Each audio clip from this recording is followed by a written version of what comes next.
दिल्ली से बड़ी खबर आपको बता रहे हैं। वंदे मातरम पर अमित शाह का बड़ा हमला।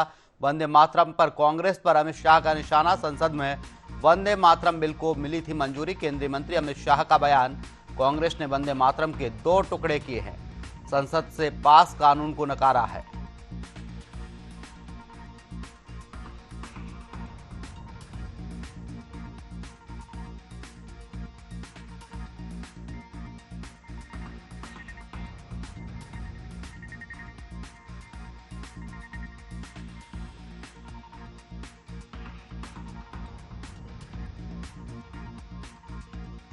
पास कानून को नकारा है।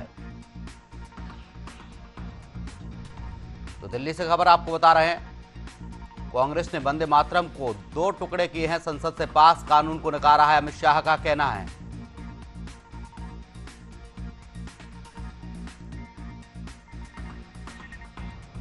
तो दिल्ली से खबर आपको बता रहे हैं। केंद्रीय मंत्री अमित शाह का बड़ा बयान। संसद में वंदे मातरम बिल को मंजूरी मिली थी।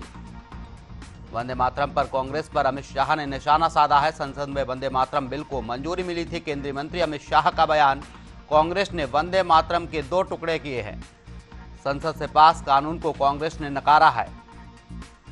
तो केंद्रीय मंत्री अमित शाह का बयान सामने आया है।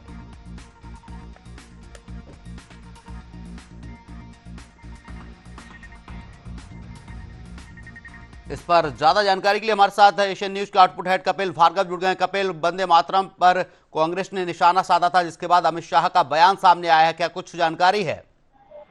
देखिए अरुण, कल कांग्रेस की सीडब्ल्यूसी की बड़ी बैठक हुई थी।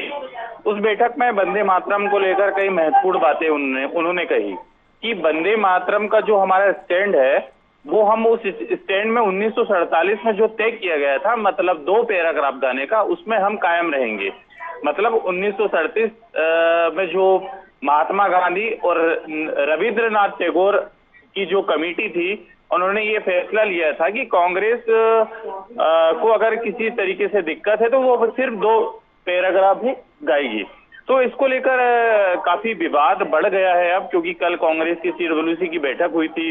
उसमें अब ये तय कर लिया गया है कि अब कांग्रेस सिर्फ 2 पैराग्राफ गाएगी।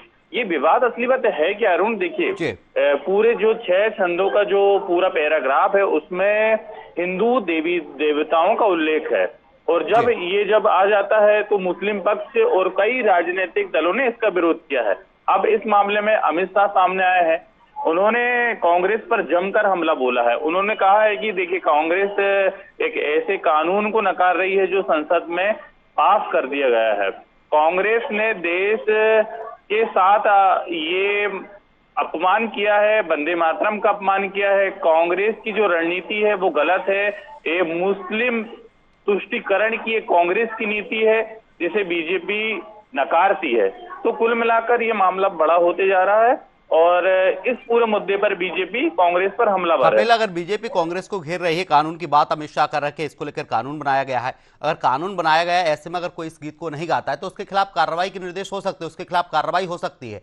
क्या बीजेपी कांग्रेस के खिलाफ कार्रवाई करवा पाएगी? देखिए बिल्कुल, ये अब संसद में कानून बन गया है। तो कानून ये कहता है कि वंदे मातरम अब गाना जरूरी है, और जो सरकारी कार्यक्रम है उनमें वंदे मातरम गाना जरूरी है। ऐसा नहीं है कि दूसरे कार्यक्रमों में भी गाना जरूरी है, पर ये जो 2 पैराग्राफ वाला जो मामला है ये 1930 से लेकर और अभी तक ये मामला गरमाया हुआ है। तो उसको लेकर बीजेपी अब हमलावर है कि ये जो पुराना 1937 में कांग्रेस ने जो फैसला लिया था उसे पीएम मोदी ने सुधारा है, ये अमित शाह का कहना है। तो कपिल, अगर कोई वंदे मातरम नहीं गा रहा है या फिर उसकी अवहेलना कर रहा है तो ऐसे में उसके खिलाफ क्या कार्रवाई हो सकती है? इसको लेकर कोई जानकारी साझा हुई है? देखिए, इस पर संसद में कानून बना है और कानून में स्पष्ट कहा गया है कि वंदे मातरम का अपमान किया जाता है तो उसके खिलाफ कानूनी कार्रवाई की जाएगी, एफआईआर दर्ज होगी और उसे जेल भी जाना पड़ सकता है। तो एक सख्त कानून संसद ने बनाया है और उसको सबको पालन करना पड़ेगा। तो ये जो आज अमित शाह का बयान आया है, उन्होंने स्पष्ट कहा है कि जो 1937 में कांग्रेस ने जो फैसला लिया था उसे पीएम मोदी ने सुधारा है। मतलब 1937 में राष्ट्रगीत के टुकड़े कर मुस्लिम तुष्टीकरण किया गया था, ये अमित शाह ने कहा। जी बिल्कुल कपिल, कहीं ना कहीं देखा जाए वंदे मातरम को लेकर अब ये 86 बयानबाजी शुरू हो गई है। तमाम जानकारी के लिए आपका बहुत बहुत शुक्रिया।